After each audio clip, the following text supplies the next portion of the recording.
Hi guys, welcome back to my channel, and I'm back with a recap of Zatima. Yes, the show is back. I'm glad. So we got season 4, episode 11, Protect and Serve. Let's get into it. So Fatima comes back from the hospital. She is greeted with Deja in the front yard, and Deja's like, "Is that a hospital bed?" She's like, "Are you okay?" Fatima was like, "I'm standing here," and I, she was like, "Dang, you mean?" So Fatima was like, "You ain't gotta worry about whatever's going on because I already told Zach, so we're good on that." She was like, "What you talking about? I don't know what you talking about." And then she was like, "I'm gonna tell Zach about your side nigga." Come to find out, the side piece that she talking about happens to be Fatima's new bodyguard, Mr. Charles. So she's greeted by him in her house. She pulls out her gun. He was like, I'm the new bodyguard. You're Fatima, right?" And then in the midst of doing all that, Zach is getting ready to leave from work. He gets a call from Connie. Connie finally tells him that she got cancer. Social services took her kids. The fire is set her house ablaze. She don't got nowhere to live. She basically on the streets. So Zach was like, "Just stay right there. I'm going to come get you." And then he calls Fatima, lets Fatima know everything that's going on. But he was like, "I'll let you know when I get home." Just that Connie's in trouble. She was kind of mad about the whole bodyguard situation now that she got that on top. She's like, "All right, go ahead and whatever." So Mr. Charles is there. And Fatima's like on edge. He was like, "I'm basically here whenever Zach is not here." So she calls Angela. Angela's doing work. And Fatima's supposed to cook dinner for her and Zach, but Zach is not coming home. So Angela's invited to come over. So Angela comes over.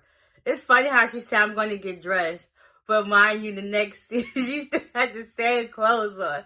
But anyway, she gets patted down by Mr. Charles. She feeling him. And she was like, "I need you to be thorough." She bent over and everything. You know he was just loving that. Like, and Fatima was like, "Girl, you was doing too much. Like, chill out. So eventually that was the, Jeremiah finally checks himself into rehab, but he lost his spot that Zach paid for. So the Dr. Solis felt sorry for him, and she basically told him, like, "This is another place we can put you. It's gonna be not as easy as that one, but it's gonna be like cold turkey." He was like, "I'm ready to change," and stuff like that. So he's starting that program. Meanwhile, Angela and Fatima, they're having dinner. Mr. Charles is there. Eventually, Zach pulls up to the house, and he was like, "Can I ask you a question?" She was like, "What?" And Zach was like, "Can Connie stay here?" And he was like, and both Angela and Fatima was like, "What?" He pulled in, walks Connie with her bag, and then Zach pulled Fatima over to the side and let her know, like, what's going on. She got cancer. She was cooking dinner for the kids. She fell asleep during chemo. After chemo, fire set the house ablaze. Social services took the kids. And then now Fatima feels bad. And then it was just like, okay, yeah, she could stay. She got cancer. Angela went over to help Connie set up the couch for her to sleep on.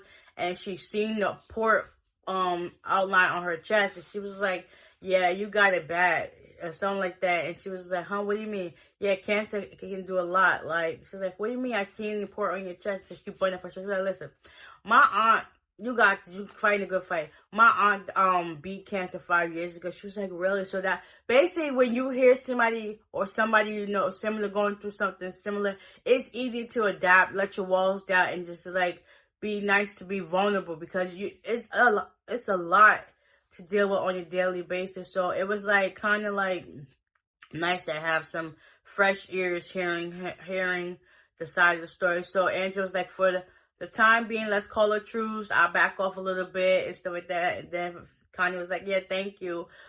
Jeremiah started doing the treatments. He was going through it. He was like, "Listen." Well, Dr. Sullivan was like, "Listen, your body's going to start fighting. You already got the shakes and stuff like that. So you're basically going through withdrawals. If it gets worse, the other people are going to have to come in here and take you to the hospital. They're going to give you some strong. Like, no, I'm going to handle it. I'm just going to have to figure out a way, to beat this cold turkey. She's like, all right, cool. So after that, Mr. Charles is relieved of his duty. Angela decides that she needs to leave. She gets her plate to go. And she basically still hitting on Mr. Charles. And she asks if he could walk her to the car, be the gentleman that he could be. She was like, all right, cool, have a good night. So everybody's shut down for the night. While they're sleeping, Zach and Fatima, they just notice that they start hearing all these noises and stuff like that. Come to find out, Zach was just about to go downstairs in his box. She was like, put some clothes on. So he put on some pants. They go downstairs quietly looking. Next thing you know, they find Connie on the floor, covered in vomit with the bucket and stuff. It was just like, she looks so bad. I wouldn't say horrible, but she looked like a person that's really, really sick. So Zach went to go upstairs to get some towels, a cold one, and Fatima sat there to clean her up. She was like, how bad is it? Progressive is it? She was like, it's bad. So, yeah. What a way to start off the next part of season 4. I'm here for it. And I'm kind of glad that Connie finally told them what's going on, because she's going to need that love and support in order for her to even just get back on her feet and to get her kids back, because without your support system, it's hard. So, with that being said, I'll see y'all in the next one. Bye.